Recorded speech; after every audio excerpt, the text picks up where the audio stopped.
उनको एक बहाना बन गया है अपने माँ पिताजी को समझाने का कि हम तो बहुत तेज हैं, हम तो बढ़िया से एग्ज़ाम दे रहे हैं, लेकिन ये जो गड़बड़ियाँ हो रही हैं, पेपर लीक हो रहा है, उस कारण से हम compete नहीं कर पा रहे हैं। लेकिन जो पढ़ने लिखने वाले बच्चे हैं, आपको लगता है कि वो अपना समय बर्बाद करेंगे? उनको तो लगना चाहिए कि हम फिर से इतनी तैयारी करें साल भर के अंदर कि हम दोबारा compete कर जाएं।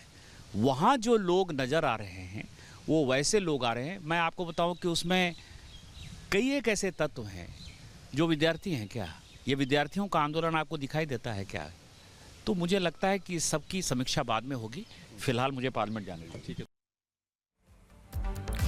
तो देखिए, आप निशिकांत दुबे को सुन रहे थे, जिन्होंने साफ तौर पर कहा कि कड़ी सजा दी जाएगी दोषियों को।